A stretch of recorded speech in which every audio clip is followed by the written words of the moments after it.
Hey guys, it's Everybody Games, and we're happy to be back. How's it going? Man, it's good to be back. It's good to be back. Yeah. Finally back in our groove doing some podcasts. Yeah. Yeah. Now, the cool thing is, we're sponsored. Yeah. We have a sponsor. We're like officially in podcast world now. We're like cool kids now. An official podcast. Yeah, we're cool kids. Yeah. And it's thanks to Squarespace. We're sponsored by them. They love us and we love them. And we decided to work together and put together a really good show for you guys today. We have Jacki Jing. Yes. Who is actually in our little inner circle of people because she works for IGN now. Yeah. She's a host there. She works in the LA office and she's super sweet. I loved having her on this episode. But she's wonderful. Wonderful she's got human. some great stories. Oh and my God. she made us laugh so much. Yeah. So lock it in, tune in for this episode because it's going to be really good. And It's a long one. It's a long one, but it's really funny. It's really and good. She's got so many great stories, and I love how she tells stories. Yeah, she's very into them. It's so good. Super into them. So you guys will get to experience all that. I think it has a lot to do with Very the new format, our new setup, right? And more casual. We've got our couch now. And we got the new setup thanks to our sponsors, which is great. Exactly. Having a sponsorship really helped us for these past 4 episodes, and we've really made it a priority to improve the episodes and to make them more casual for our guests, but also so that it comes across more naturally for you guys listening and watching. Without further ado, please enjoy our podcast episode with Jacki Jing.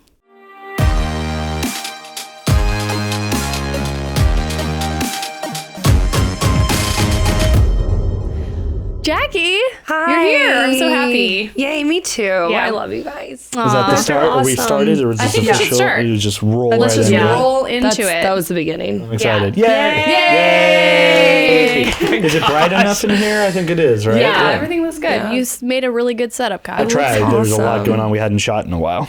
Yay. Well, I'm Yeah. happy. I'm so happy to finally Thank you make for it down and coming hang out down. with you guys. Yeah. They're awesome. I'm sure they already know that at home. But If you're listening, I hope you know that. Well, you're amazing, and we thought we actually haven't worked together. No. It's a weird thing that happened, but I had left and moved to Los Angeles, and then you got the job at IGN, and I knew you through social media and stuff, and then you came down at one point with Brendan, and we were like, we would love to meet Jacki. Yeah. And so it worked out perfectly, and then instantly, I don't know, connected. We even hung out for dinner at one Yeah, I point. know. I mean, you guys are awesome humans, and just like so friendly and kind, which, I mean, Los Angeles is great people, but it's like, I just moved here and it's always nice to have some buddies. So thanks for being my friend and adopting me. Yes, of course. No, it's nice. I have you. appreciate Yeah. you coming down. We've been trying to get you on the show for a while. I know. We It is have. kind of a bummer because it's like an hour drive, and when you're in LA and you're just driving all the time, you're like, oh my God, an hour. Like, Everything in It sounds LA like is the a- worst thing ever. Everything in LA is an hour drive. That's what sucks. And it's like you're only going 4 miles. I know, but I was like, I'm determined. I'm coming down when Naomi contacted me, so you made it work. Yes, I did. Here. That's perfect. So I guess let's talk about your Let's go move here, straight what it's into it. been Yeah. like. What's it like? Do you like Los Angeles? Yeah. So let's start Where'd you come from? where you came from, Okay. how you got started, what's your background. Man. Okay, so Start from the beginning. I want to hear all of it. Okay, so it was a dark, stormy night, and my dad met my mom. No, okay, no, I'm love totally this. joking. Ooh, No. stormy. I'm totally setting up shop. I will listen to your entire story from start to we finish. we won't go back that far. So I was in broadcast news for like 10 years, and I just grew up like being a fan of IGN. Like when my brother and I were younger, we used to just like go on there for like walkthroughs, and then when I got older, I mean, like I watched the Daily Fix, like I watched Naomi, I watched like Max and Brian, like I just would go on the website and watch the shows. You know what I mean? So I was always like a big fan of IGN, but I just like never thought I could work there. Like it's just like I feel like we all know like IGN. I'm sure you guys have similar stories. It's just like the mecca we just all yes. were like It's the looked top of the up to mountain. when we were kids. Yeah. You're like, and I'll then never out of the get up blue, there. you're like, Yeah, but yeah. then it happens, Yep. and it's just kind of mind blowing. But yeah, Totally. So I like my brother was always like, you should try to like work at IGN. Like you'd be like a great fit there, blah, blah, blah. And I was just like, I don't know. Like I just like, that just seems like so far fetched. And actually like 2 or 3 years ago, I was I was in TV news, and I was like always like an anchor or reporter, and so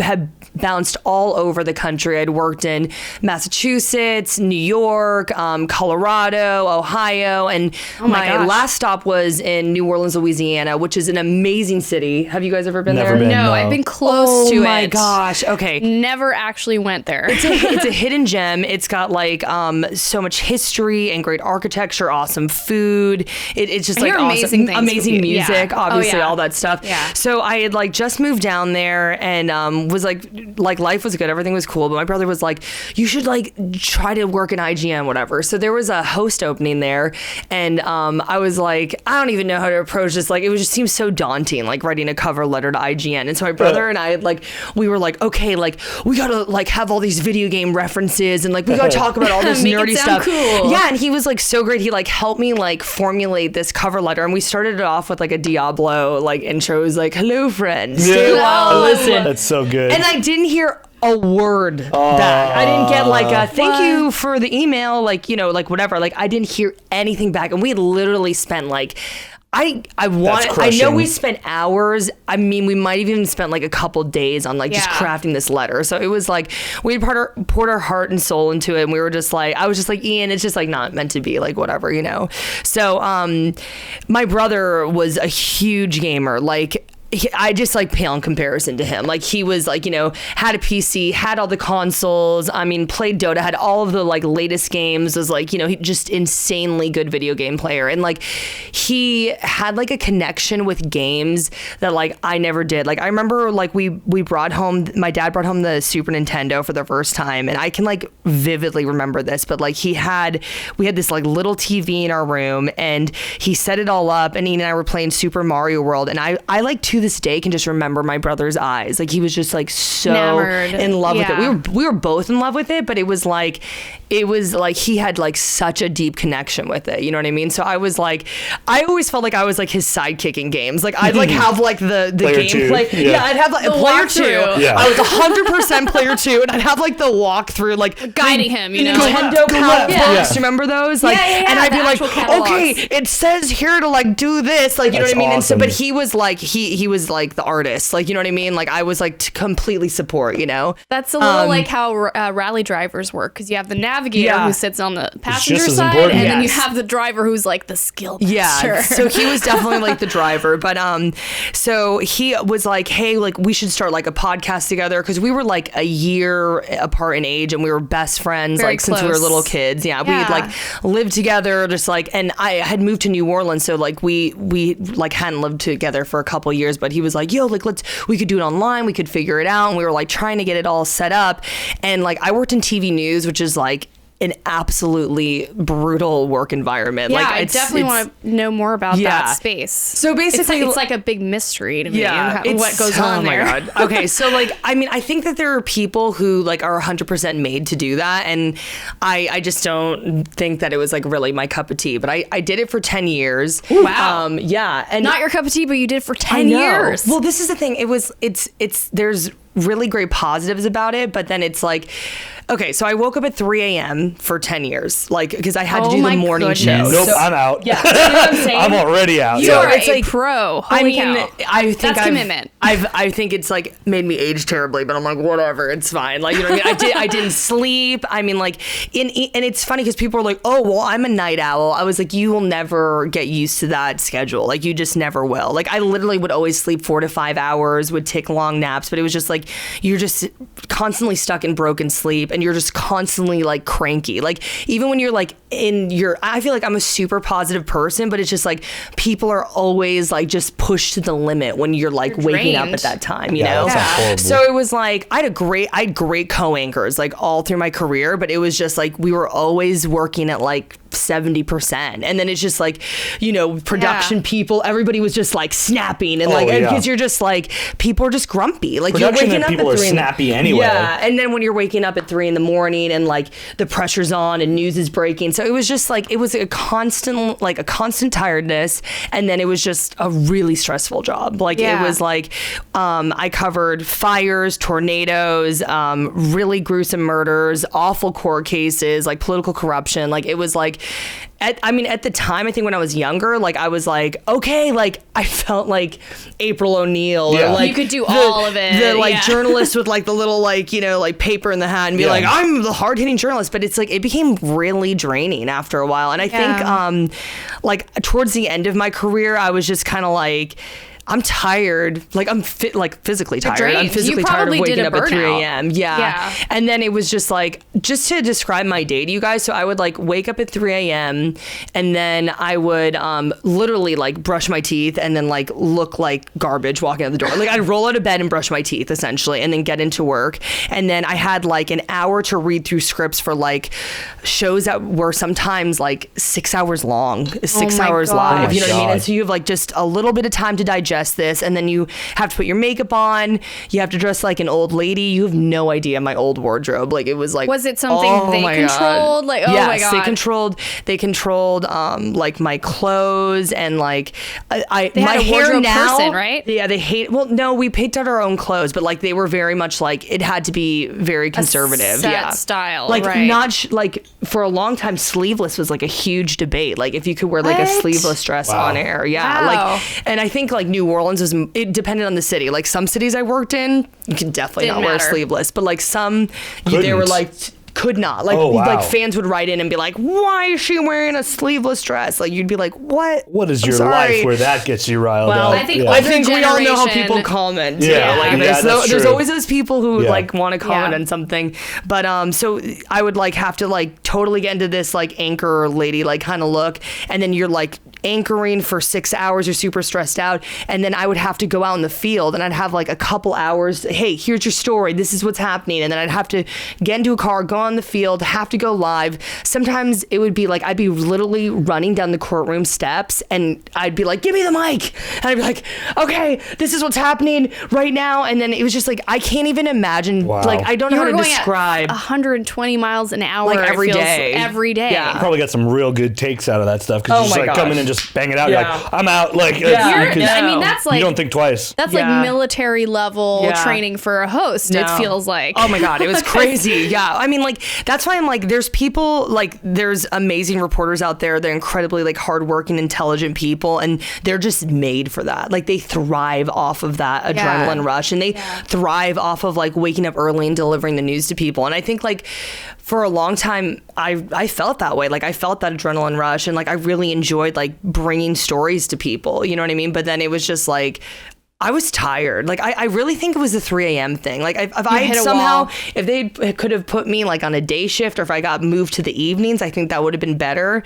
But my personality, they never thought I was a good fit for evenings or during the day. Like they were always like, oh, she's like a bubbly, like funner personality, and it better for mornings. Oh, interesting. So I think that's why I was always like pushed to mornings. And to be honest, like I just knew in my heart I wasn't really like a good fit for evening newscasts. You know what I mean? So I was just kind of like, what kind of personalities for evening news if bubbly? Yeah, that's interesting. That like I guess there's a specific think about type. like Brian Williams, or you know what I mean, like Tonight, like Katie Couric. Though Katie Couric can be really like positive too. Like I you know what I mean, like you have to be like super, just like that. Like it's just like someone who's like more super serious, and really? slower paced. It sounds like, because people probably just don't want to come to like bam, bam at the end of a work day. They'd rather come back to someone who's like soothing, and it's like almost putting you to sleep a little bit. Yes, it sounds like that. I mean, I don't know anything. You're definitely the expert in that field. I mean, and that's the thing. Like everybody would have a different perspective. Like some people would be like, I think though heavily people in the morning wanted someone who was like explosive and like vibrant. Gonna wake people up. Yeah. So I was like,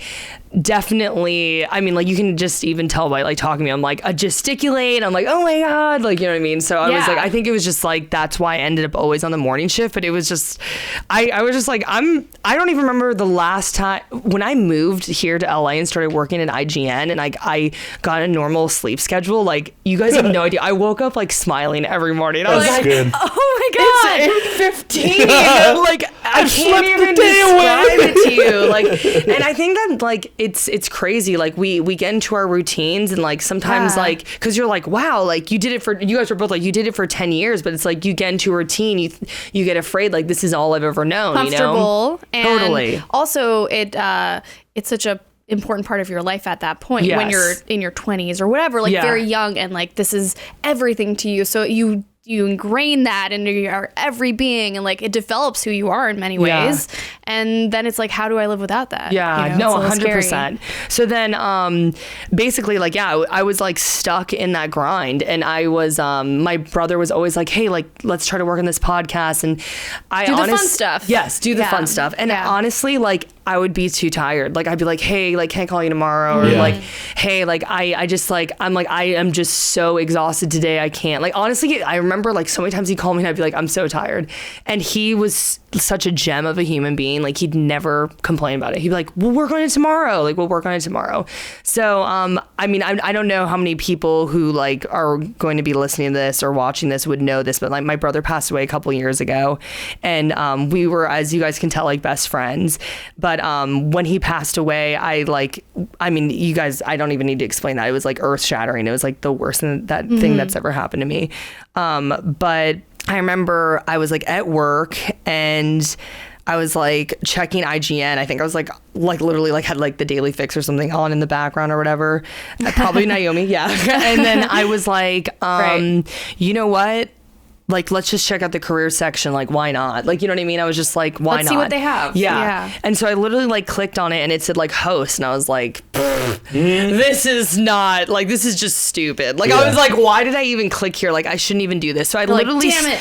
I know. I was like, why did I even do this? And then I started to go through the application process, and it got to the cover letter, and I just like felt my like self seize up. I was like, oh, because I was like, my brother helped me with that cover letter and I thought it was like flawless, and I was like, how am I gonna like do this by myself, you know? So I like started typing it, and I'm not even joking, like you can't even make this up. My assignment desk editor was like, you gotta go, we got breaking news. And I was like, oh God, like, you know what I mean? So like, and I knew I wasn't going to finish it. So I had like literally written like, I think a few lines, and then I just typed in like, I know I seem like a stuffy anchor lady, but I'm a really huge nerd, and like, I don't know how to describe it anyway else. And then I was just like, and I'd love to work at IGN. And then I just like put a period, and I was like looking at this, I was like, this is so bad. I was like, no one's going to read this. Yeah, I was like, and it's like, and it's just so bad in comparison to that first one that was so great. And then I sent it, and then I got a response like I think in 1 or 2 days, and I was just like, gosh. And it was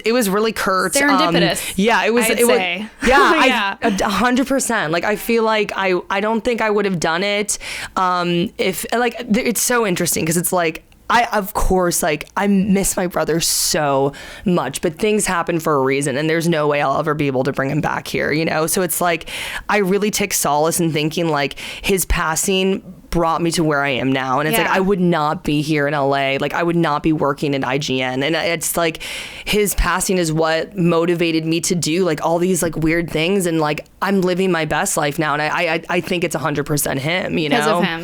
Yeah. So it's like wild that I went from, I think people are just always like, you were like in TV news and now you're like an on-air host talking about like comic books and video games and anime. They're like, how the hell do you do that? And I was like, I applied online. Yeah. You know what I mean? Like, I went the normal route Yeah, that everyone like, tries. It's just like, it's just, and that's just how it worked out. But I mean, like, it was after that, the process became like pretty grueling. Like, I mean, I think like with any on-air job, like it'll be like they, you know, they wanted resume stuff. They wanted like on-air tests or like tons video tests, all that stuff. Yeah. Like a ton of interviews and everything. And honestly, like I kept him just being like, this isn't gonna happen. Like each time they would do like an interview with me, I'd be like, I was honestly a little cavalier about it because I was just like, you kind of needed that attitude, I think. Okay, yeah. Oh, what about this? Like, I was I'll be there. Yeah, I was just like, these people are never gonna call me. I was like, I was just like, I just didn't even think it could happen. And then when it started to get towards the end, and I had to talk to Pear. Oh yeah. Like, okay, talking to Pear, like. Who's wonderful. Yeah, who is like an Great amazing human being, like awesome human being. But like he is like the founder of IGN. So literally like when they were like, you're gonna be talking to Fran and or you're gonna be talking to Pear and Fran, who used to work at IGN, who's also an awesome dude. Yes, he is. But I was like so nervous. I remember the last time I was that nervous. Like I was like shaking when Pear's like voice came on the phone. It's so funny. It's like the At first sweetest guy. he is, Oh, but you know, yeah, like, because he's Pear. Because Yeah, he's Pear. Yeah. 100%. So he has that, you know, there's like a stigma attached to that. No, So I stigma's kept not the right word. Not the negative way. You know what I mean? It's like a connotation. Yeah, that's probably attached the to word. that is maybe the word I was looking for. I mean, IGN is in my opinion, I think like even numbers wise, it's like the biggest video game publication that there is. And like he started it with a bunch of friends. Like one of the remaining founders. Yeah. And so like it was so funny. Like it's like meeting Steve Jobs at Apple or something. It so felt like that to me. So I was like stuttering. I wasn't making any sense. And like wow. I love games and I want to talk about games. And it was funny because they were like, okay, like stop talking about games. They're like, we want to hear about like the entertainment stuff and like what do you know? And I was like, oh, well, I mean like I'm so into anime. And they're like, well, what are your favorite animes? And then I think I talked for like 20 minutes. And then they were like, okay. And then I remember Pear was like, okay, great. Okay, it was nice meeting you. And then just like got off the phone. And then Fran was like,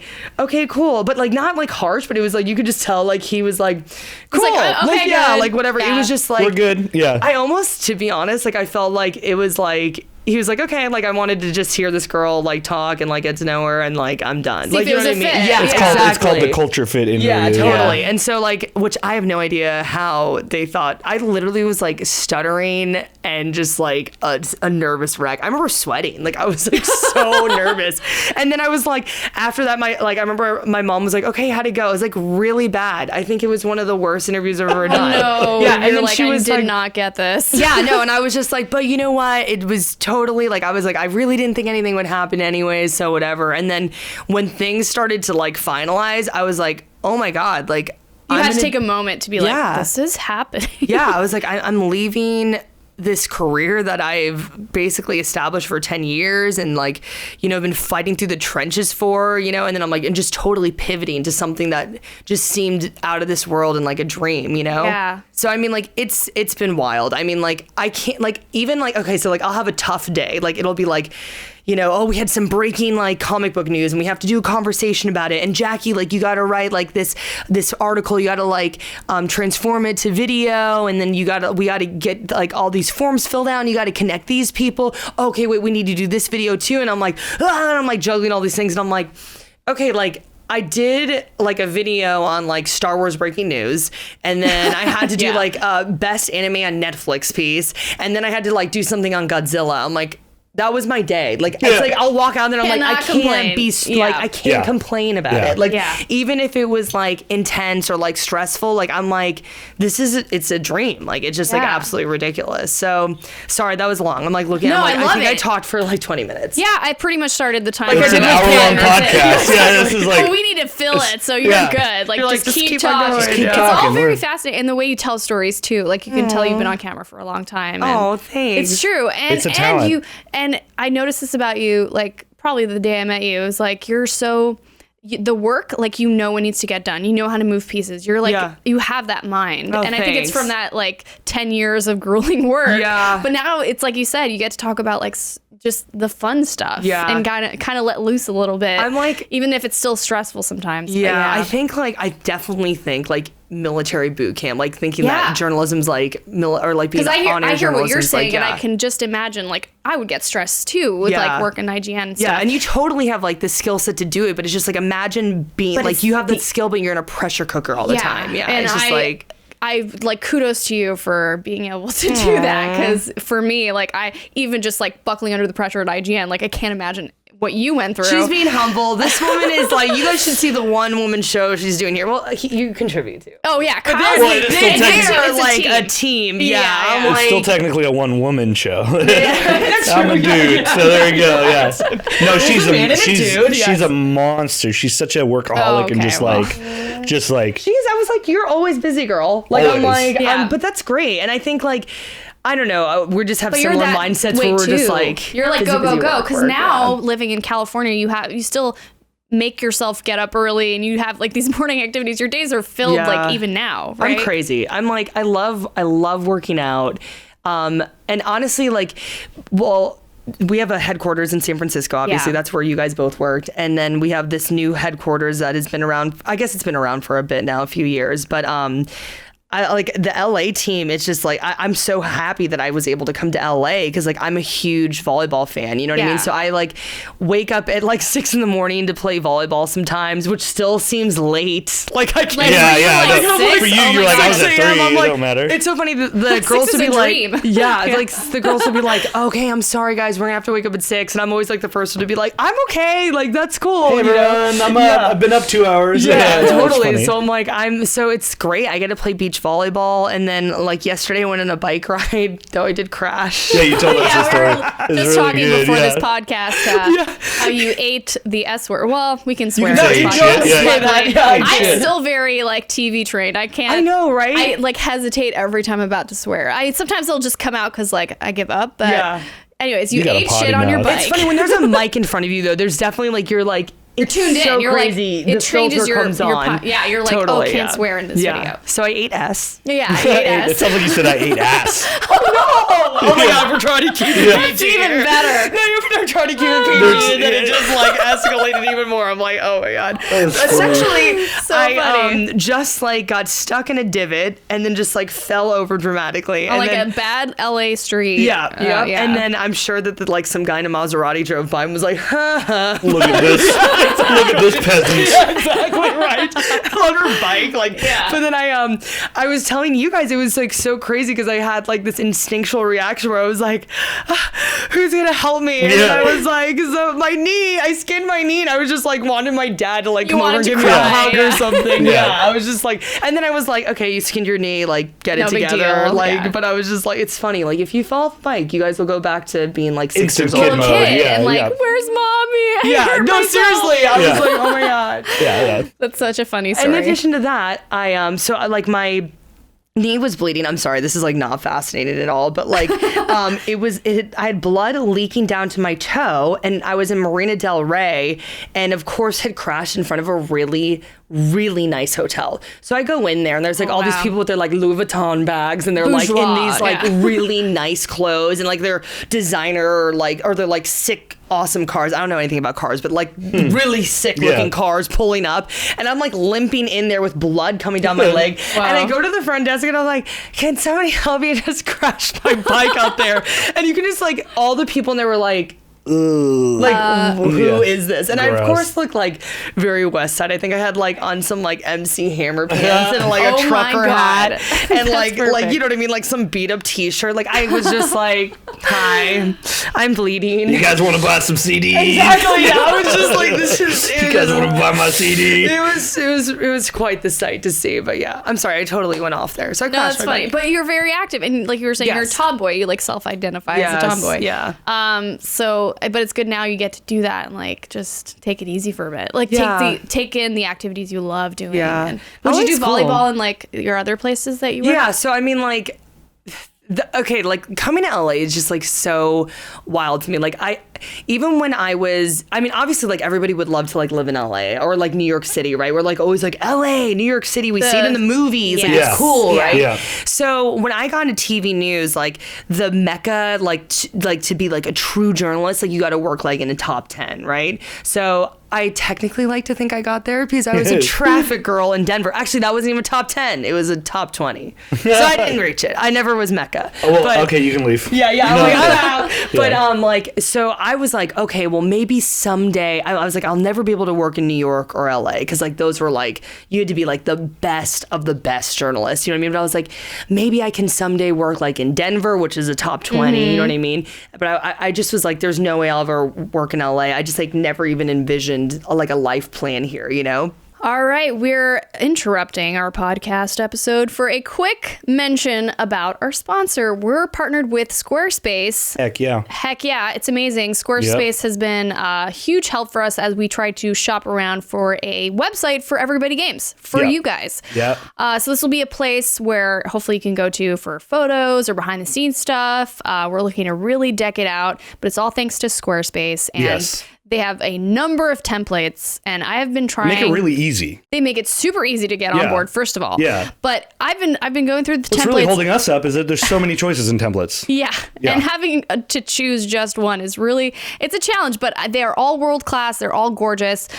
There's a few I've landed on, like Juke and ready, I think are really cool. If you guys check out their website, you can see all the different variations. They have categories too, so you can pick and choose. Like we're going to obviously be like entertainment and media or like photography, or like try to find a good fit for what we do, which is we podcast every 2 months, every month, twice a month.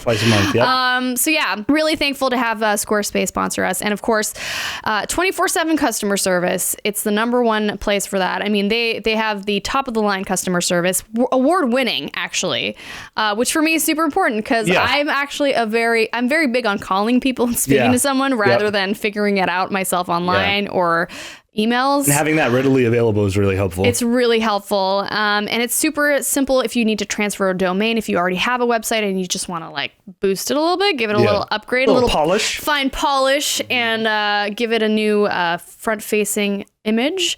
What was the term I was looking for there? I was looking for forward-facing landing page. Yes, that's the word I was looking for. Or like a revamp. A revamp. A revamp was another term I was thinking of. But yeah, so that's basically what we wanted to tell you guys about Squarespace. We're gonna land on one template eventually. They're just also hopefully good. Next episode. Hopefully they're just also good. It's because we want to be able to tell you guys, hey, it's up now. You can go check it out.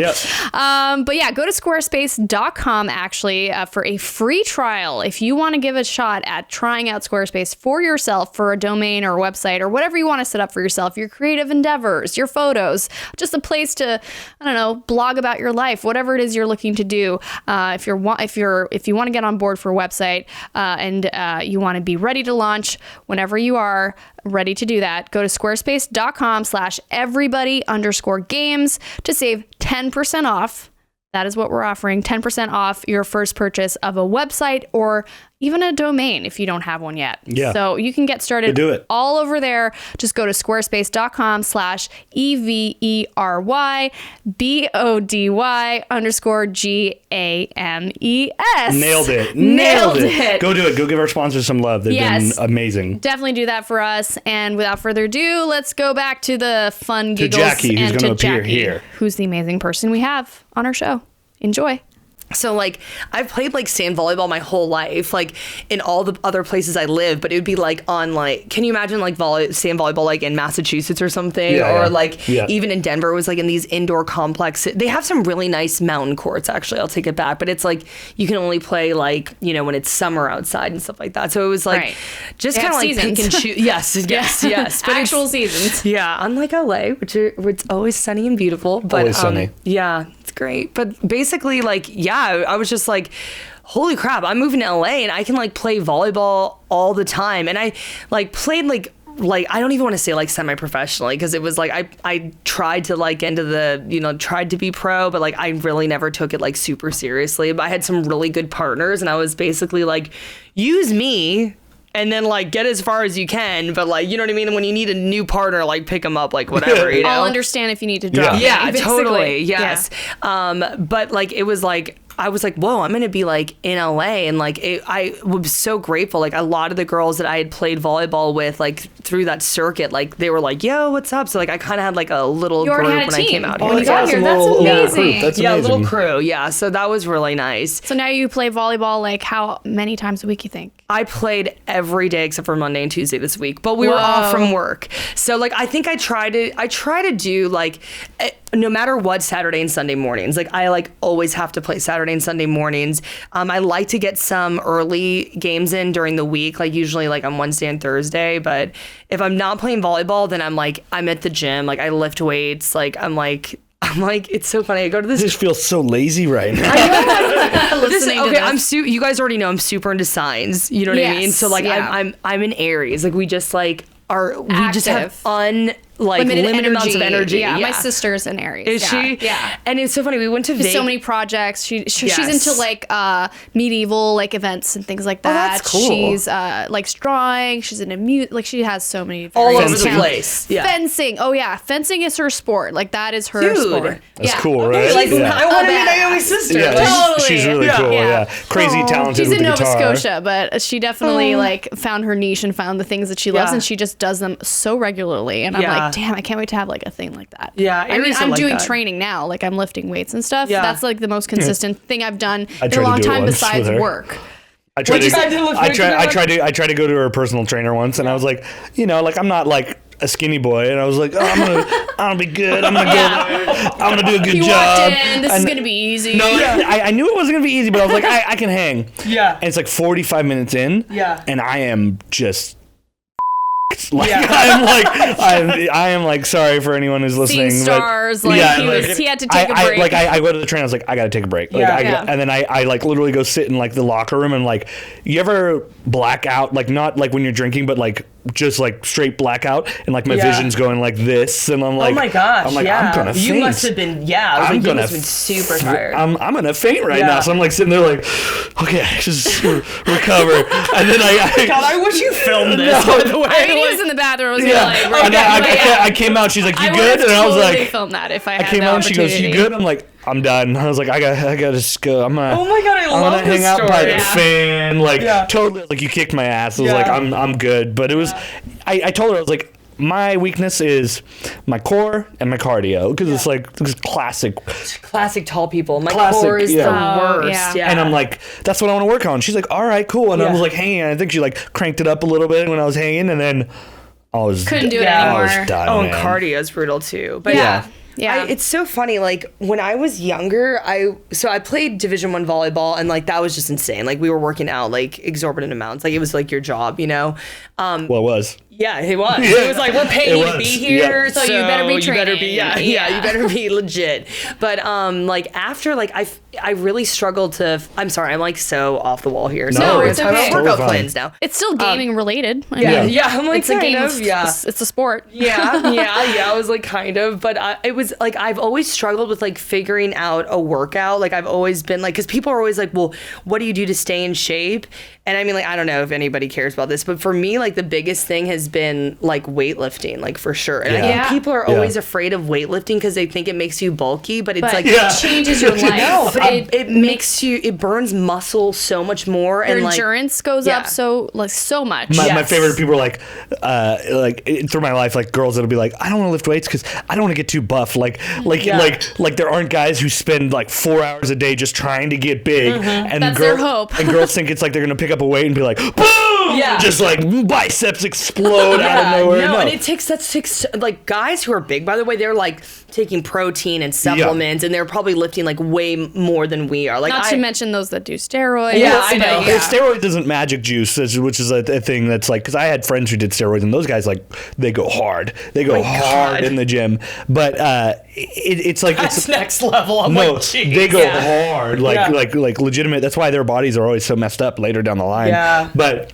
like pro wrestlers, man. I'm like, and I that's why when like guys get buff and big, like 95% of the compliments they'll get is another dude comes up is like, oh, man, you look good. Like, what's your routine? What's happening? Like, what's going on, man? Like, what are you doing? It's not like girls. Like girls every guy's don't like say anything. Every girl's like girl, and a lot of girls don't say anything. Yeah, and a lot of girls don't even like the massive guys. Like, but it's like, guys going like, I'm gonna get buff, I'm gonna do it for the ladies, and then eventually it's like dudes coming up like, what's your routine, man? Like, I need to get my back big. Like, what are you doing? I got really big, but all the compliments were from dudes. It's the same with beards. Like, no girls like, no, I've never had a woman ever say like, I like your beard. I've had guys like, you've been there, where guys are like, nice beard, bro. That's like, so funny. That is so a guy thing. It's no girl's gonna be like, you have a great beard. No, never. But it's the same thing, I think, with women compliment each other on like fashion and like. I was just saying, hair compliments. But no girl's gonna be like, dude, your beard's tight. Yeah, or like nice biceps. Like maybe like the biceps is like a girl compliment, but like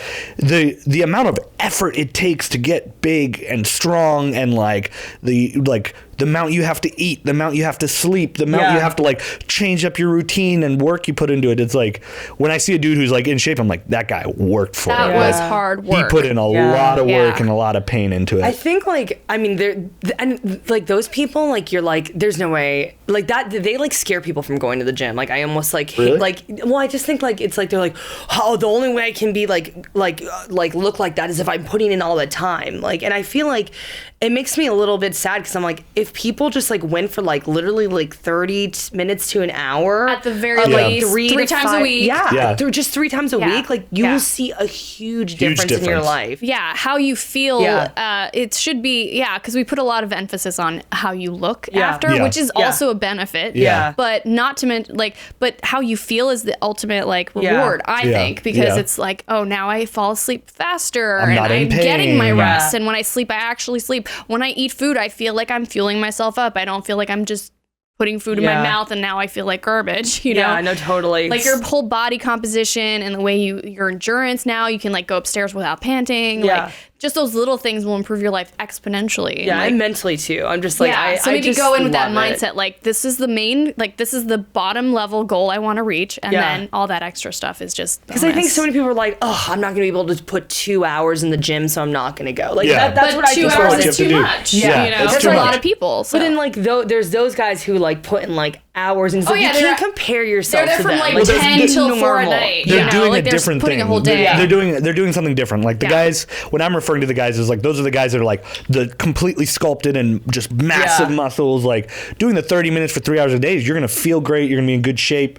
You're gonna be able to survive a zombie apocalypse, and you're good. Like these guys are gonna throw mountains. You know what I mean? I don't know. Talking about zombie apocalypses. Yes. Have you guys watched The Walking Dead? No. I'm so But, I have watched. We can talk about it. I think I stopped at like season 5. Yeah. It got so boring. It's like we don't need to trust these guys. Okay, I'm gonna trust these guys. We shouldn't have trusted those guys. We're gonna kill those guys we shouldn't have trusted. No, it turned into like so a funny. giant like West Side Story kind of thing. Like this huge like faction. Like there they are. We're gonna kill those guys.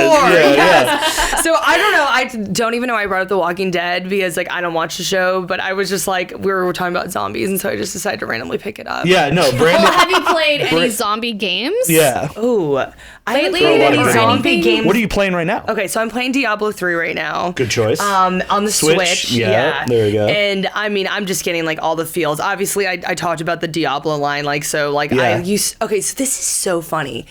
When my brother and I would play Diablo, like I was so effing afraid the whole time while playing that game. Scary. Like I don't know like why It's a it was mood. so effing scary to me. Yeah. And I'm playing it now and I'm like, this game is dope. And it doesn't this game scare is me so at all. sick. So it's like it's so funny like when you just how differently you interpret games. Like, do you remember when like you'd be like so afraid you couldn't play this at night? Like I like couldn't play Diablo like at night. Like I was such a scaredy cat of it. Diablo was scary games. I mean, scary violent games were not a thing when I was growing up. But there was this game, I forget what it was. It was set in a cemetery, and you're playing this like skeleton. I have to look it up because Medieval. Yeah, and he's got the big eye, and he's got and I don't know why, because I could watch Nightmare Before Christmas and like relatively scary movies, game. like even. Nightmare Before Christmas gave me nightmares too. Nightmare Before Christmas. Okay, well, Nightmare Before Christmas never gave me nightmares. But then things like Edward Scissorhands would traumatize me. Oh my or gosh. like weird stuff like that. I love that movie. But anyways, Medieval was that's what it was. I can't believe you remembered that. Thank you, because I would have like beaten myself the up. first level is you come out of a cemetery and you're in a graveyard. And it's so scary. I don't know, the mood of that game for some reason impacted me, and I've never felt that way about anything else in my life besides this game. It's just a childhood experience maybe, or it's a feeling I'll never have again because I was a kid, you know. But I totally get that, where it's like it scares you just being in that environment, and they capture it so well. And Diablo does that. Like Diablo's definitely dark. Their aesthetic is always really moody. good. So good. Yeah. And I played it as a kid. Yeah. I mean, Diablo 3 has been great. It's just been, it's basically like a walk down memory lane. Like, it just like makes me flash back. You know what I mean? Like, you played all of them leading up to the third? Yeah. Okay. I mean, like, Diablo, I didn't play the last Diablo 3. So like this is the first time I'm playing Diablo 3 because didn't it initially come out on a few years ago and now it just released on the Switch, right? So was it hit 2012 PC. It was initially very poorly received on PC, and then the Reaper of Souls expansion came out, and really they considered it like a revival, and it's doing well. It hit consoles and was doing really well on consoles, and now it just hit Switch. Okay, so like I was like, okay, like I'll download on my Switch. So I never had played Diablo 3, so this is like all new to me, which is kind of cool. So yeah, I'm like super enjoying it, and I don't know. It's just like interesting to me that I've suddenly, I don't know, I've like developed this affinity for like horror, which I never have had. Like I've always been scared of games, but so this is kind of like going off on, or not scared of games, scared of like scary games. Scary games. But like this is making me like kind of like go off on a tangent here. But we love tangents here. I know. I'm like, and I don't want to be like super sad, but like when my brother passed away, my parents had we like sad here too.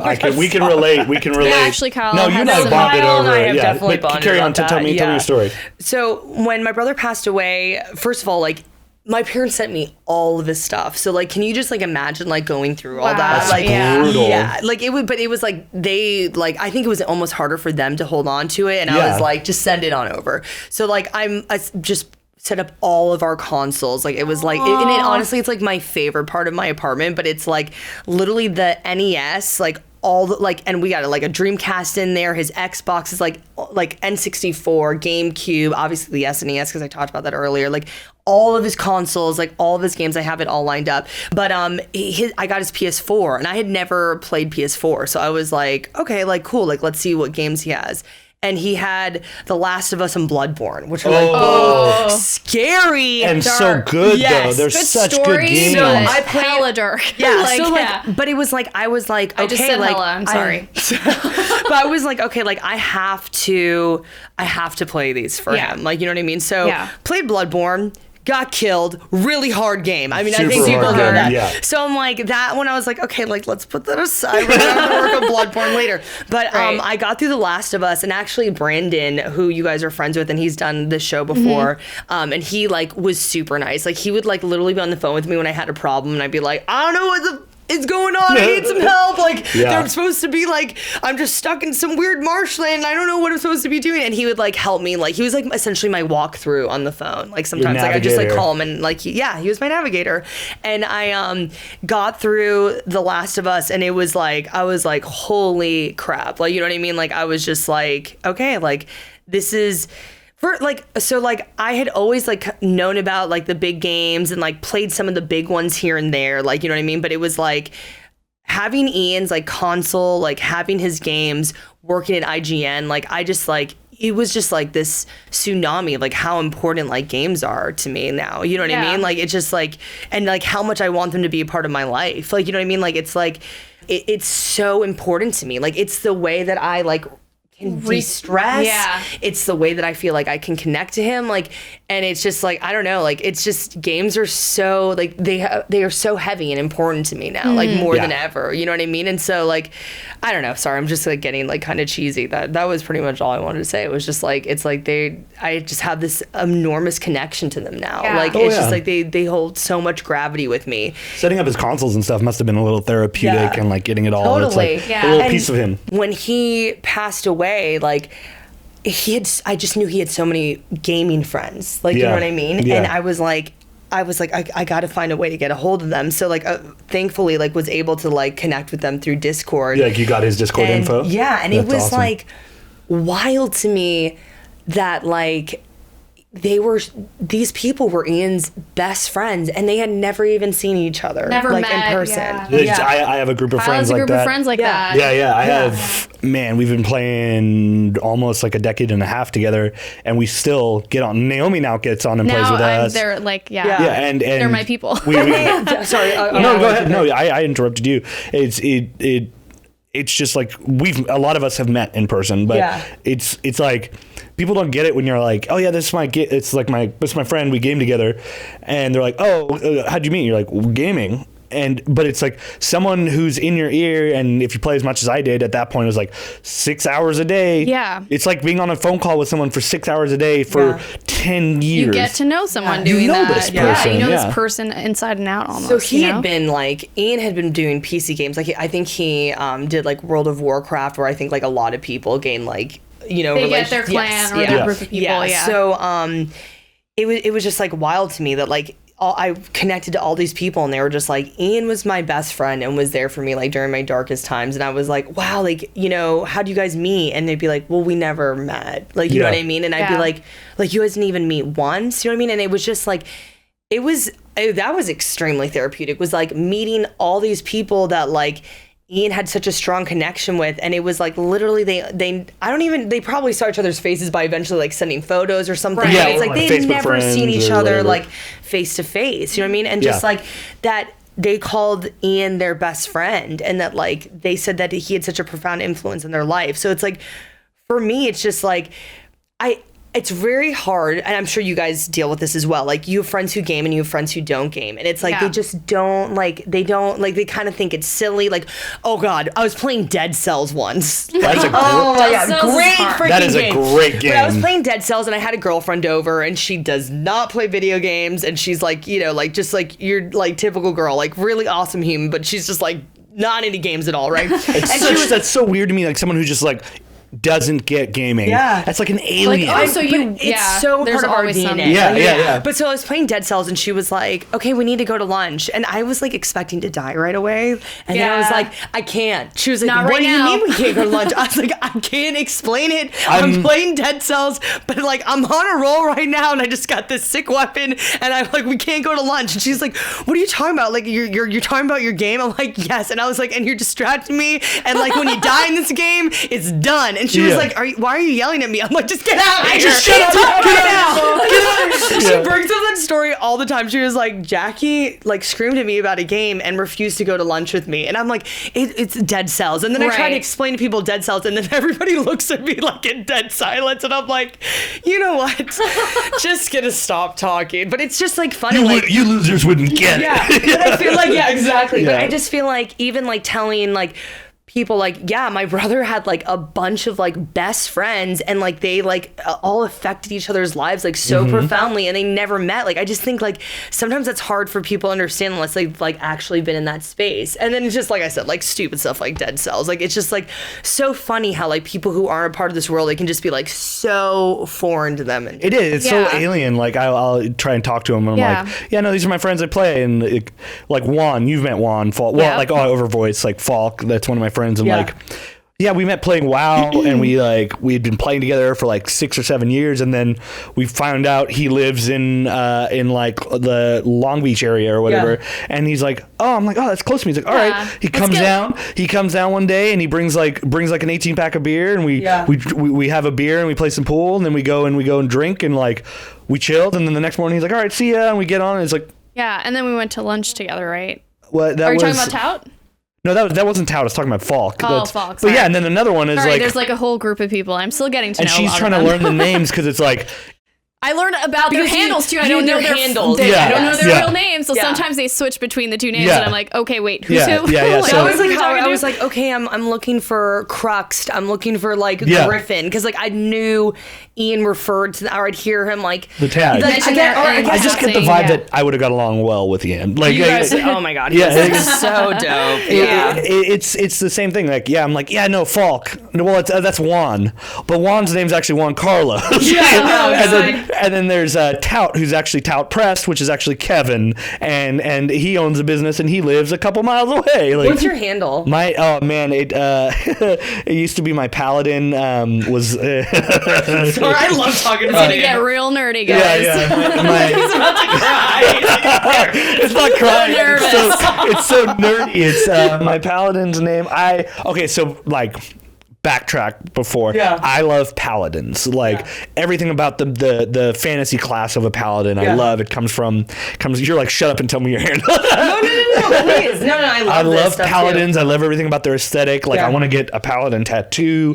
Every game I play, if I can make a character, the first character I make is a paladin. And so when I got onto World of Warcraft, I could play a paladin, and I could only be on Alliance, and they were the only ones who could play paladins.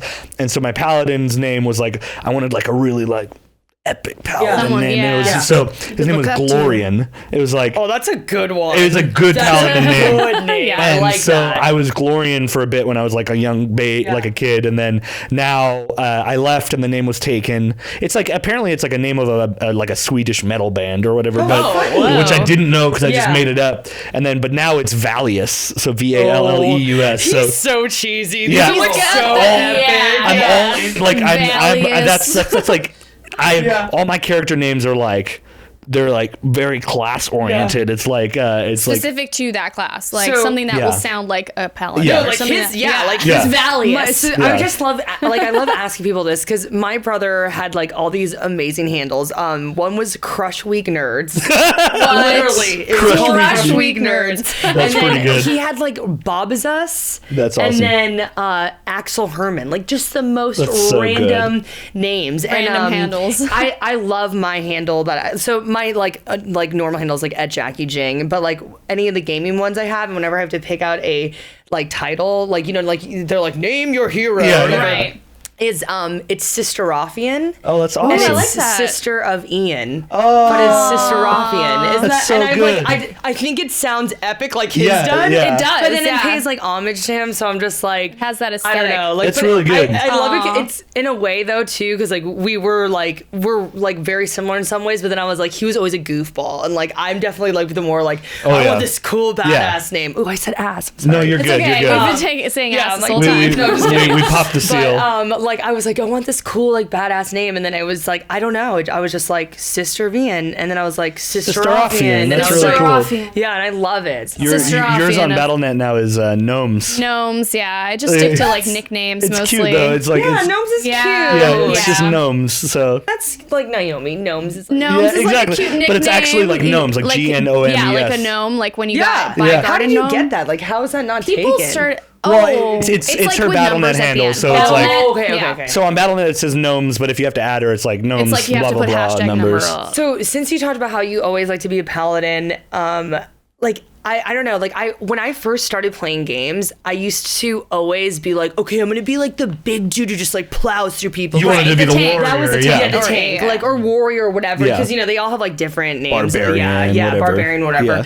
Yeah. And because I felt like that was like really reminiscent of like my personality. Like I'm just kind of like big and just like plow You walk through in things. and bam. Yeah. Yeah. Everyone knows Jackie's here. Yeah. And I'm just like 6'2", like you know what I mean. So I'm just like that's a true. big person. You're tall. Like, Yeah. So I just was like, this is fitting. But it's with time and like playing more games, I'm always a magical person who's Yeah. in the distance, and it's Oh, so like weird a because it's Steeler the or complete opposite wizard. of Yeah. like wizards or I mean Mage. I know this is weird, but I always think of Castle Crashers, and I was the ice guy. Yeah. because you know all of his Castle attacks. Crashers is a great game. Great game. Great But game. I remember like everyone was like, I want to be fire, and I want to be. I forgot there was like a green dude. They all had like Yeah. the poison. I think Yeah. he was, but they all had different.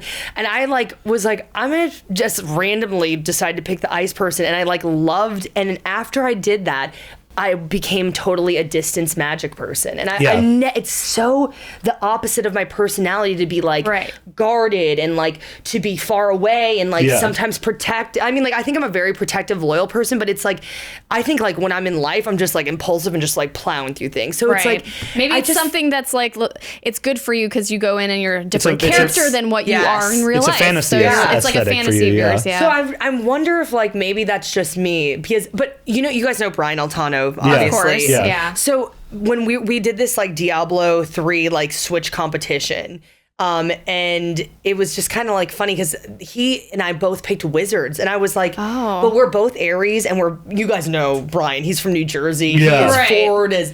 And he like Yeah. puts his opinion out on Yeah. Twitter, like, and I'll be like, "Damn, dude!" Like, you know what I mean? Like, so he's like, and I was like, "You're like a magic person." Like, I was like, "I didn't see you as that," and he's like, "I know, it's so weird." And I was like, "I am too." And we had this like conversation just about how weird it is that like our kind of like you said, it's like the opposite side of our personality, but maybe it's like there's some side of us that we're like exercising through video games. But I just Yeah. think that's really interesting that like he and I both are just like the complete opposite. And this is another segue here, but Sailor Moon fan. Anime. Yeah. Explains. And so like everybody's always like, you're like Sailor Mars, and she's like just like fiery and just she's awesome. She's a great character. But because I'm tall, whenever I'm in cosplay groups, they make me be Sailor Pluto because she's the tallest one. And she's like this like disciplinarian, and like she guards like the like time, like I don't even remember, she's like the guardian of time or something, like you know what I mean, and she's like really like stolid and serious, and I'm like always like when I'm in her costume, I'm like, this is the complete opposite of me. It's sometimes nice to just be like, someone just different. be so different than completely what you different are. character. Yeah, I think that's what the cosplay is for a lot of people. It's like either you become your favorite character or you try to like embody this different version of true. you. Yeah. Like cosplay lets people do that. Yeah, I feel like I'm either myself 100 in the costume, or I'm like this person is so Total not like opposite. me in any way. Yeah. Well, does it feel awkward or at any point, or you're just like, oh, I'm just gonna take this on and live in it? I think the Sailor Pluto was always like, I think it was like, at first I was like, oh, I'm nothing like Sailor Pluto, but I'm like relegated to her because I'm like the tall girl, and I was like all annoyed about it. But then I was like,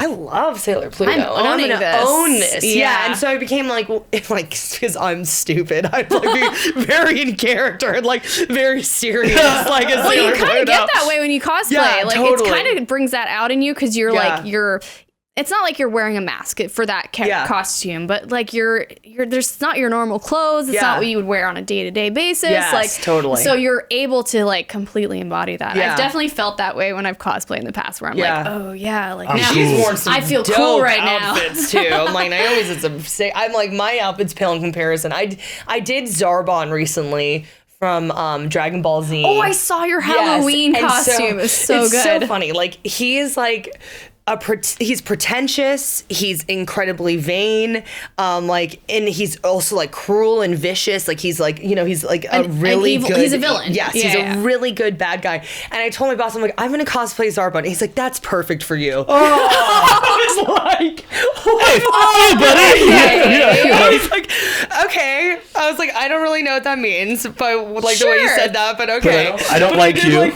I was just like, when you're like in the Zarbon outfit, because if you watch the anime, he's just so like, he's supposed to be like incredibly good looking, and like Bulma's like, oh my god, this like dude is so good looking, and he just like, you put on the outfit, and I was just like, ugh, like I had like this long like green wig on, and I was so just funny. like, so it I don't know, like there's things about like people who are not like in this community, and I'm like, oh my god, I just wish you gave it a chance. Wish you like understood too. There's like a need for them to understand. Like, I wish you knew. Like, it's so cool. Yeah, because they're like, what did you dress up as? And I'm like, it's Zarbon. fine. I'm not even gonna. What's try. a Zarbon? Yeah. Is that medication? Oh my god, it kind of sounds like that. And for me with the paladin stuff, it was like totally like this it was less like counter to what I am. It's more like I'm pretty like, I'm self-reliant. I like to help people, but I feel like if you like push my buttons and you cross me and I feel justified, like I'll you up. Like, and that's if like, you actually were a character in that world, you'd be a paladin. that's totally a paladin. So, like, so you're like the embodiment of like what you like to pick. Yeah, like I like, that's what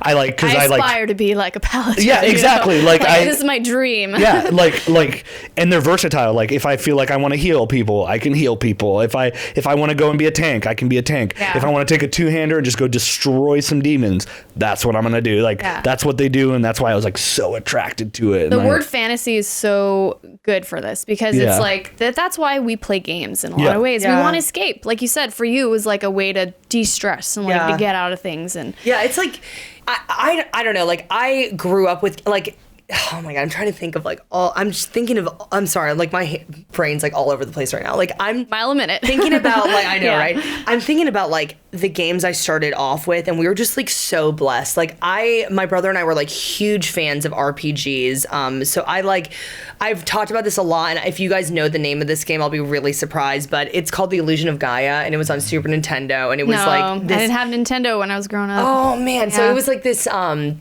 it was these like fantasy RPGs, and they just like took you into these like really dark, messed up worlds. And like in it, I remember in this game that there was like a slave trade, and then there was like, you were like helping out this family, like trying to find their dad, and you find the dad's skeleton and like these ruins, and he's like really dark storylines. And I'm like, I'm playing this, and I'm like 8 or 9, like, you know what I mean? Which I'm like, my parents probably didn't know Illusion of Gaia. Right. My parents knew, on the other hand. They were like the ones who would restrict if it was too violent. Yeah, but it was like, so Chrono Triggered, you know Chrono Trigger? Yeah, so Chrono Trigger is like another one of those like really heavy like fantasy RPGs. My brother loved, we both played Lufia, and I'm sorry, I like talk about him constantly. Like I feel like he's like a part of me, and we like grew up so close. I'm sorry, I'm always like, me and my brother. No, it's perfect. Yeah, I mean, we're not bothered by it at all. Okay, good. Yeah. But I mean, like, so, like, we grew up playing like Secret of Mana. I'm like trying to think of all these other great like epic RPGs, you know, and I just think of like how far we've come since then. But then there's just like so many different games. So we love those like RPG story games. But then it was like so fun to just like play Mario Kart with it. Yep. Like you know some what of I mean? the lighter ones, and that you can just hop in, and it's easy to the fun games. I In movies I call them like popcorn films, but it's like popcorn Mario games. Party and like we've all been there and stuff like that. But it's just so. Like, you know, this is called like Everybody Games. It's just like there's something out there for everybody, and like Literally. I'm just so happy that like I'm back in this world, and I'm all over the damn place. Like, you know, like I'm playing. Like I said, I've like dabbled with Bloodborne. I was a big fan of Destiny and Destiny 2, which I know like people like don't really like, but sometimes you just gotta kill shit. Like I'm sorry, I said the S word. Like, but it's like that was like my game to just like kill stuff. Like you know what I mean? You just go in and grind. You just go and you want to go kill 30 things with your gun, and then cool. And Diablo's kind of one of those like grinders, I think too. It is. But then you have like stuff like The Last of Us, which is like I was like crying. It's an art. Constantly in that. Very you know story based. Very and like scared crapless. Like oh my god, like jump anytime scares those in that game. clickers. Anytime I hear that noise, I'm like I like literally like start twitching. But it's just like I just like I'm so like happy like and proud to be working like at IGN and like back in like this world. Like you know what I mean? Like it's just like so cool. And it's very full circle for you. Like it just seems like the perfect fit. Like you're right there in it. If you cosplayed as Zarbon and you like anime and you like video games, have you played Dragon Ball Fighter Z yet? Okay, so I played Dragon Ball Fighter Z at E3. Yeah. But like it was like a joke. Like so I was playing with someone who's like, okay, God, it's so funny. So like I was playing with one of our coworkers. I don't know if you guys would know him. He was on the LA team. His name's Aaron, and he's like very good at fighting games. He used to work in. Well, he was on the sales team. Aaron Smith. He's on. Yes, Aaron Smith. Yeah, he's an incredible fighter game player. So Aaron Smith is my spirit animal. We're like both like super into anime, and then like we also like a lot of those like. I guess you could say like heavily Japanese influenced games, like a lot of like JRPGs, but then also like, you know, like these fighting games and stuff like that. So, but he's very good. Like I'm like an amateur and I'm like, he's like this pro is level fun. and you're like, and so he like runs fighting games. So I played at E3 and it was absolutely awesome. And I had like a great time. I played with Kyle too, actually. That's where we played it. But he said that like he was like really happy with the mechanics of it as Oh, well. yeah. It's just a quality game. It's a really good game. It feels good to get a good combo in that game. He told me that the My Hero Academia game is like crap. I haven't tried it. You haven't tried? Okay, so My Hero Academia is like one of the bigger animes out right now, and they made a fighting game for it, and he said the mechanics are really bad. Dragon Ball Fighter Z is great. It's like a great fighting game, but it also feels like you're like in an episode of Dragon Ball Z. Like, the way they put it together with the cutscenes and those. Yeah, I was like, I feel like when I played, it was like super fast, but it was like really, really fun. Like I was like, It's on the Switch. I'm pretty sure it's on the Switch. All right, we'll add it. I mean, like, I'm like, just add it to the list. I'm gonna fact check myself right now, but you guys keep talking. Yeah, but I mean, like, it's the one thing that's funny about games though is like.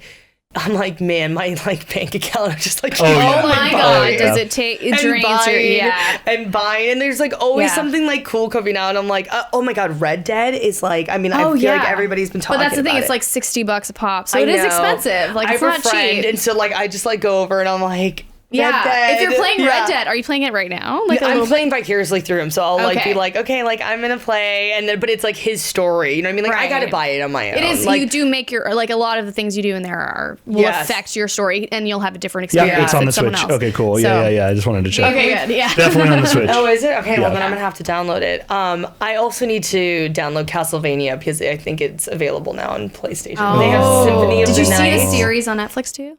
Oh my god. Yeah, okay, so we gotta watch season 2. Yes, we do. Yeah, Castlevania is great.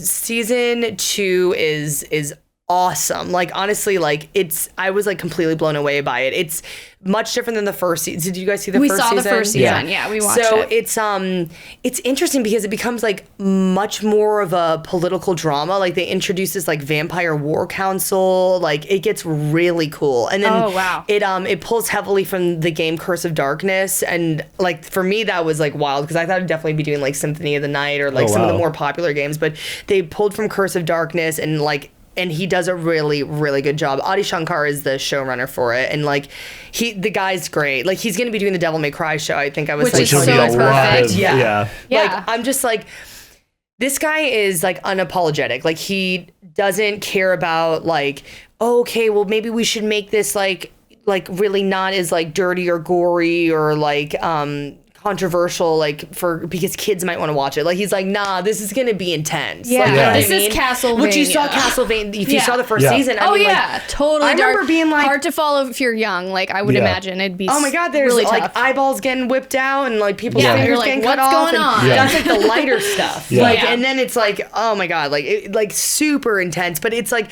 I kind of love that. Like he's like unapologetic, and it was like a really good season. All the best of season content is 3. that way. Yeah, Just where like- you're not withheld by like trying to set yourself in a box. You know. You're trying to appeal to everyone, so you appeal to nobody. Well, Yeah. I have this discussion about comic book movies all the time. Yeah.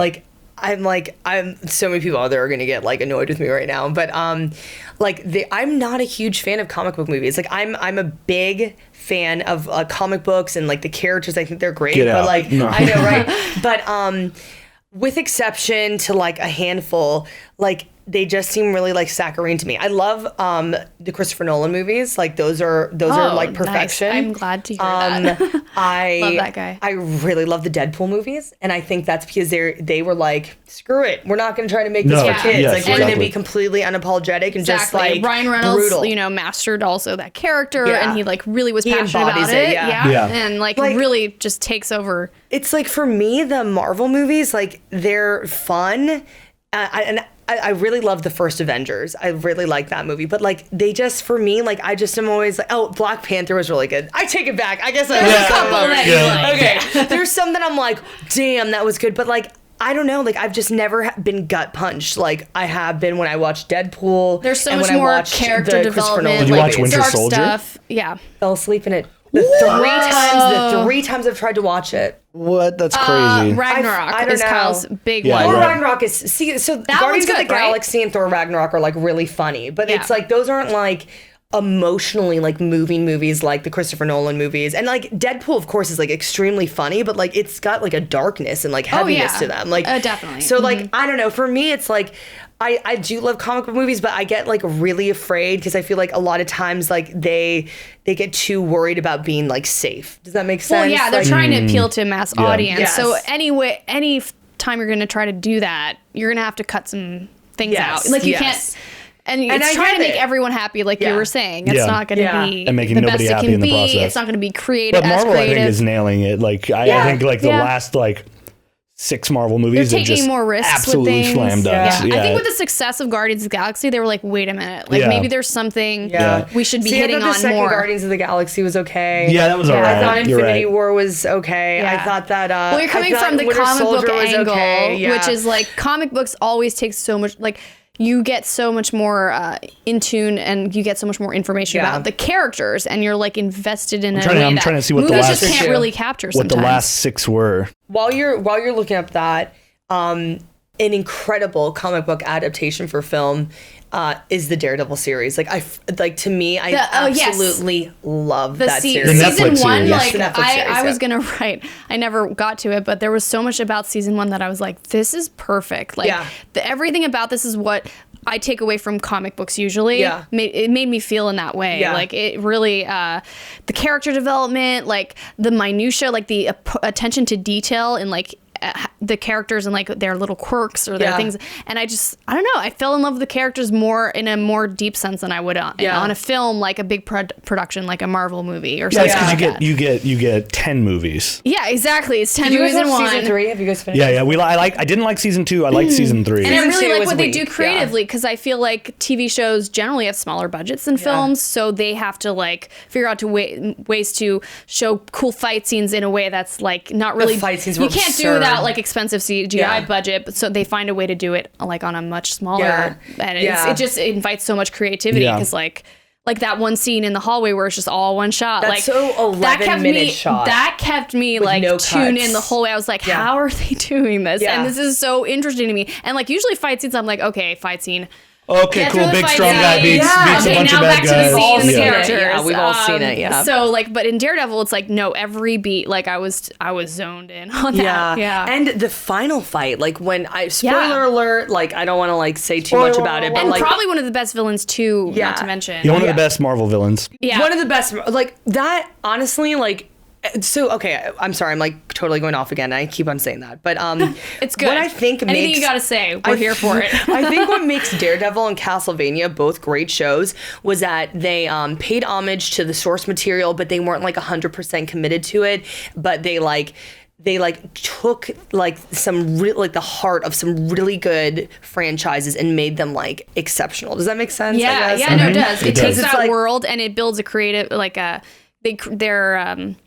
it just builds like a better version of it. Yeah. And I don't know, like No, they get more 100%. creative with the ideas and what you can do in that world. Like that sounds so easy, but it's very hard when like these franchises or like these stories or whatever you want to, characters, whatever, they have like such a built-in history, and to be able to like provide fan service in the right amount, but provide new material in the right amount, like that's like an incredibly hard balance. It's like a science. Yeah, It's hard, and like props to the producers or Yeah. whoever was working on that production to like have that like attention, like Yeah. really give it everything they have in terms of like the creative angles that they take, like whatever it is, you know? Yeah. And it's hard. Yeah. It's like something you have to wrap your brain around and probably like think about, like, what if I did this? Oh, maybe not so much because of that. Or, Yeah. you know, it's like such a, yeah, I would not be able to wrap my brain around that, doing you something guys- like that. Yeah, I mean, like, Yeah. so, like, I don't know if you guys have read Born Again. That's it's the Frank Miller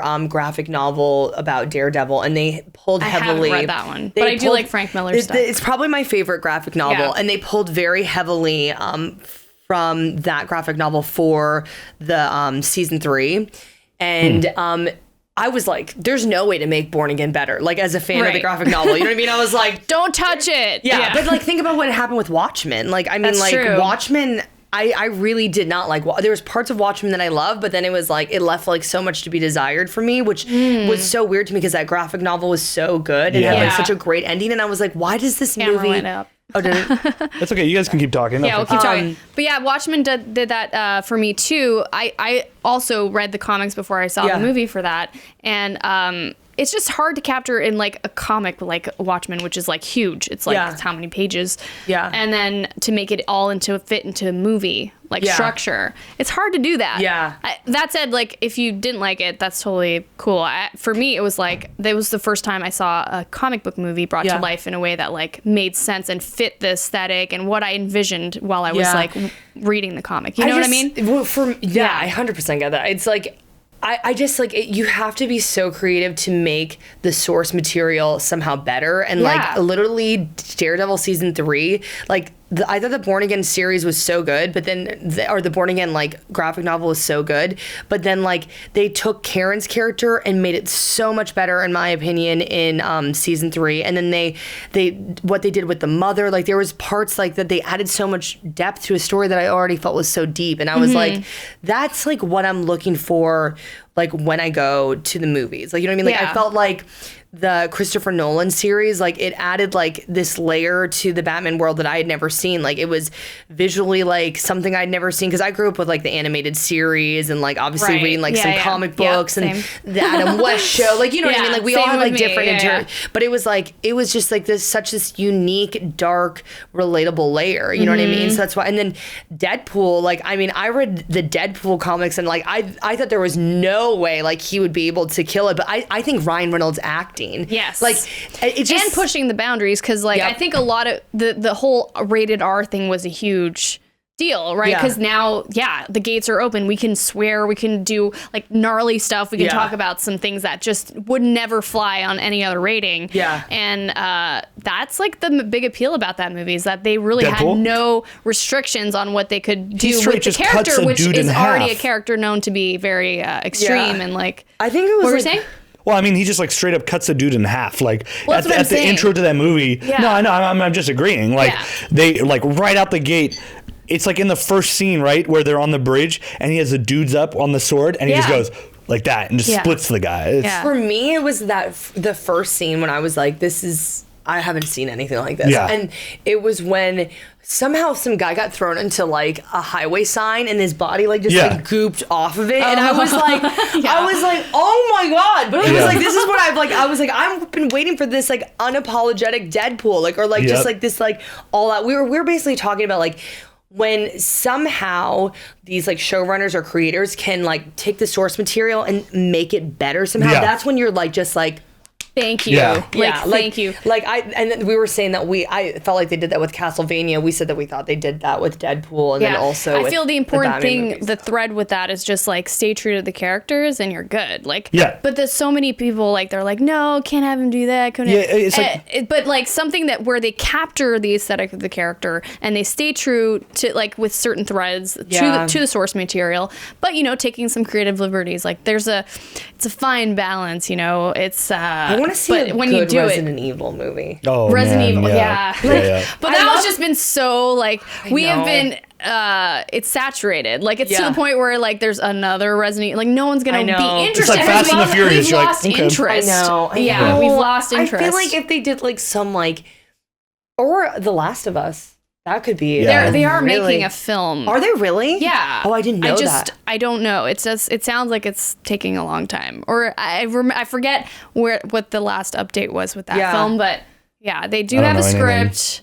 I don't think they have people attached yet, or they're keeping it super under wraps. I don't know. The new. I can't maybe wait something to for play you to look into. Yeah, I know. Seriously, part of IGN. Yeah. Like you should be reaching out to. We should like, be hey, totally trying to be all about that. Yeah. I'm super excited about the second game. I'm just like, I just don't even know how they could make it better. The first one was just like so insanely good. Yeah, but sometimes sequels can be better. There's that. What is it like? A lot of sequels in movies always turn out better than the first. Well, the trope is that they never are, but there are examples of that. Ones that are better the second time around. And if I give credit to Marvel, they have done a good job. Yes. I'm like, okay. I can't believe I said that I hated all of them. I don't hate all of them. No, it's okay. There's some goodies in there. I did fall asleep in Winter Soldier every time I've tried to watch it, though. I'm just that's crazy. Didn't work for you. Yeah. I think it was a bit darker and the funnier ones have been like I really did like Thor Ragnarok and the Guardians of the Galaxy, the first one. I thought the second one was that great. And Avengers was just like, I remember when that came out, I was like, okay, like this isn't blowing my mind, but I've never seen something like this. Yeah. So it was like that was what made it really intriguing to me. It was like the first. It wasn't the first big ensemble movie because like obviously Ocean's 11 exists, but in the Marvel space, in the Marvel space, you're like, how are they going to get this many people on screen and all these egos? Introduce them all in that movie, and then have them all be so like fun and great. Like, Joss Whedon though is like an exceptional writer. He's a genius.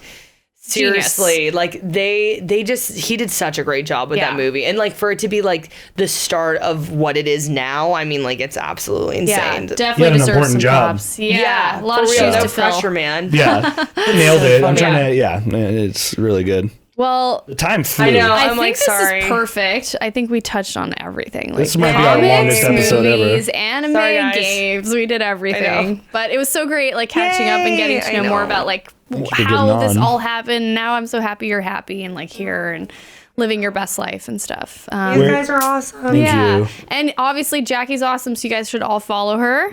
That's what I was going to segue to. I was going to say, people are going to watch this and be like, shh, I'm going to follow her right now. Like, I need to know be on top. Yeah, so... by the way, you're so cute. He has a picture of Naomi as the background. I have a picture of him. Oh my gosh. Like he started it. He definitely deserves... I have Ein from Cowboy Bebop on my phone. And then my brother's actually my background. Yeah, that's... she's my background too. But it's a sexier picture. Behind his ass. Yeah, I was like, damn, okay. So that like not everyone can see that immediately. Right. It'll be on her. What did guys said? You called it a Patronus. I said it'll be in her Patreon. I almost called it a Patronus again. I think you did. You shared this photo on your Instagram like a couple years ago. I definitely did. I've shared it maybe. But I get him before. Yeah. He gets like He's like even before Patreon. Yeah. And he gets to see all the other selfies that don't go up. Yeah, it's my favorite. It's my favorite. Oh my god, do you send them and you're like, which one do you like better? One, all the time. All the time, or like 95% of her photos I take. Yes, so that's true. He's usually the one they are taking it. He's literally like super Instagram boyfriend. Oh my God. You guys should start a show. Instagram boyfriend. Super Instagram boyfriend, though. Like, he's a superhero because he's like beyond Instagram boyfriend. We should even make a game called Instagram. People don't. Super Instagram Boyfriend Ultimate or something. A lot of the people that watch your stuff is like, well, on your stream, they all know that I come and set everything up on your stream. Of course, but it's fun. I like it. You guys, they're a team. I wish y'all could see. Like, we should have had a camera rolling when y'all were trying to. I mean, that's not a bad idea. Like some ultimate what behind the setup the scenes, looks like. chatter and whatever we talked about and stuff. So where can people find you? Oh, at Jacki Jing. It's super easy. At JACKIJING. Perfect. Nice. Easy peasy. Follow her on all the things, guys. And I don't know if I want to say all the other stuff, but basically, you guys know we're Everybody Games Podcast. You can find us on Twitter. You can find us on YouTube. You can find us pretty much anywhere. If you're listening to this, you found us. Yeah, exactly. Hey, lucky. Yeah, and we really appreciate you guys listening every time. Thank you, Jacki. I hope you come back on. I would love to. Yeah. Yes. Yay. Yes, We need to get more into anime stuff with you. Oh my gosh, I know. We like scratched the surface. But. We just, it feels like it's one of those episodes before we get to like the real meat of We stuff. were all over the place, and that's No, it's great. No, it was great. Out. It was I was great. like, I'm sorry. No, that's good. We really do touch on The running everything joke in is this I podcast. usually derail everything, and you were doing it. I was like, cool, I'm just going to chill. Yeah. I want to chill. We're going on all sorts of tangents. We're going off the rails, Because like sometimes everybody. we'll get on a topic, and I'm like, oh, wait, let's change topic. But you were changing topic all the time. It was great. Yeah. It was very Welcome interesting to stuff. the Aries ADD mind. That's perfect. Yeah. I love it. All right. Later, guys. Thanks Thanks for for watching. listening. Bye. See you Goodbye, next everyone. episode. Perfect.